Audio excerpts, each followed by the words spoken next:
Think that most sports drinks are healthy?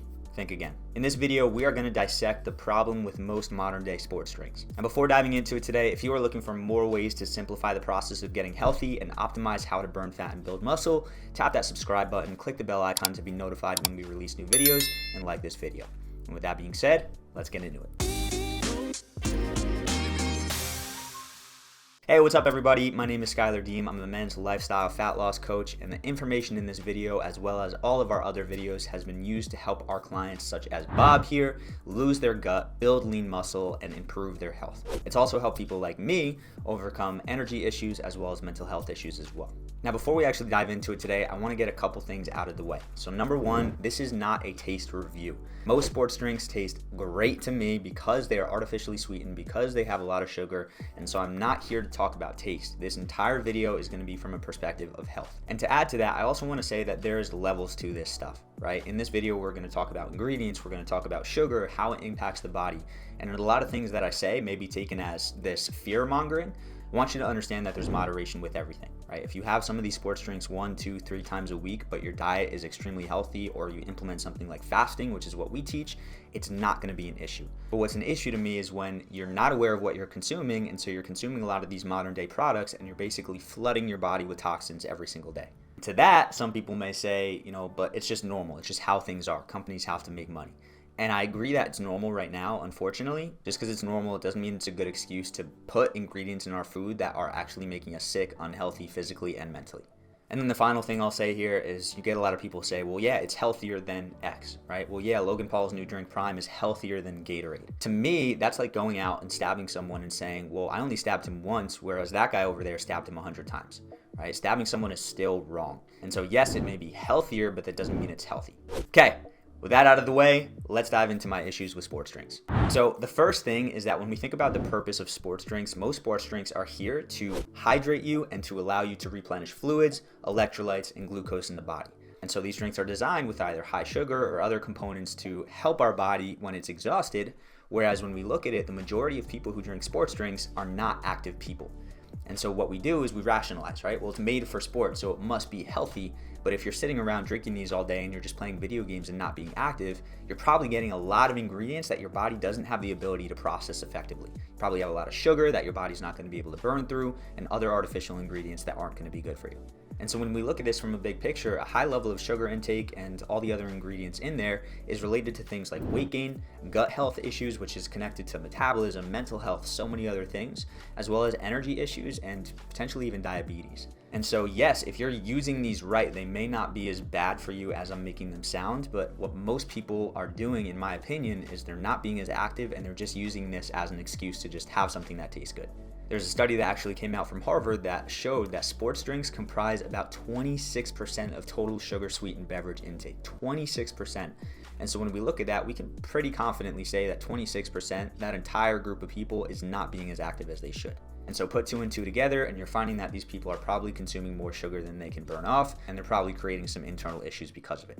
Number 2, my second issue with sports drinks are the artificial sweeteners used. Now, I'm going to get a lot of hate from this because I always do, but I'm not a fan of artificial sweeteners, and I know that in the right amounts, they can cause a lot of damage to the body.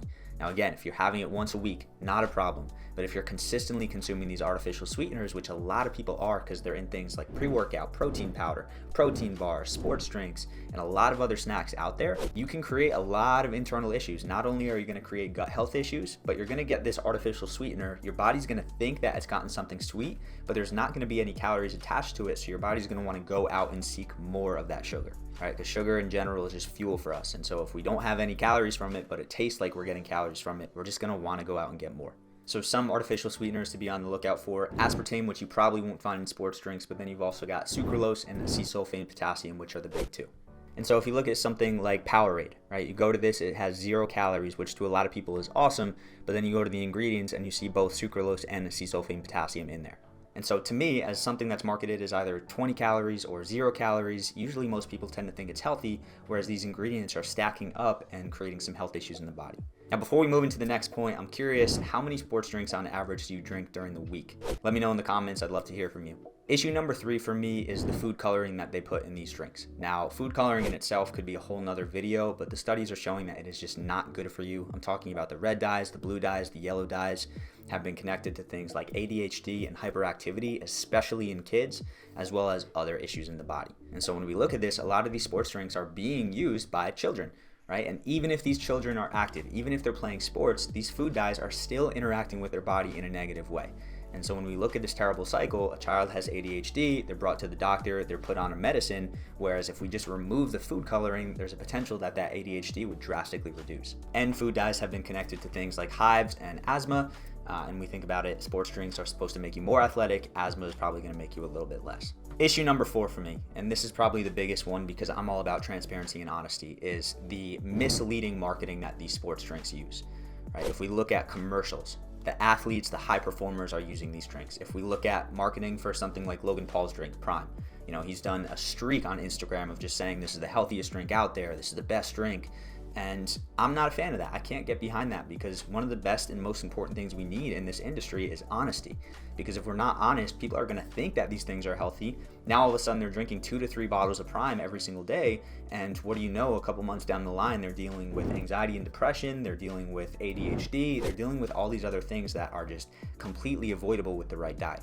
And so that's my biggest thing here, right? We have this information, we have these studies coming out about ingredients, about certain aspects of these drinks that are causing issues. We know that high levels of sugar can create things like obesity and a ton of other health issues, a ton of other health problems. But a lot of people are so gullible to marketing, and I can't blame them because why wouldn't you trust a company like that they're consuming these things and not even second guessing it? And then when health issues come up, they don't know what their issue is. When they're not motivated, when they have low energy, they're tired, they don't know what their issue is. And meanwhile, we can usually trace it back to food and drink. So that's a lot, right? And really to sum that up, I just want you to understand, like, be aware of the ingredients that you're consuming. Don't just look at a label and see that it has 0 grams of sugar on the front, or it's gluten-free or dairy-free or sugar-free. Turn it around and actually start to get to know what's on the back. And if you're massively confused, if you're overwhelmed, if you're a little frustrated right now, do yourself the favor of going in the description of this video for a link to a free training we have. That training is going to really dive into how we help our clients burn fat and build muscle and feel incredible without cutting out foods, without any of this stuff, by just building this awareness. You know, we have clients that I've worked with that said, this is literally easy for me to drop fat because I just know how certain things that I put in my body are going to impact me.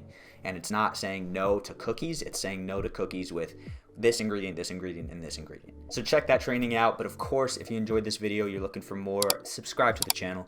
You know, I love providing these videos for you, and I love seeing that subscriber count go up. So just do both of us a favor and just subscribe and tap that bell icon so you can tune in for future videos and get in the best shape of your life. But with that being said, I appreciate you. Let me know if you need anything in the comments. And of course, as always, make sure to eat smart, move more, sleep deep, and be grateful for this moment. I'll see you in the next video.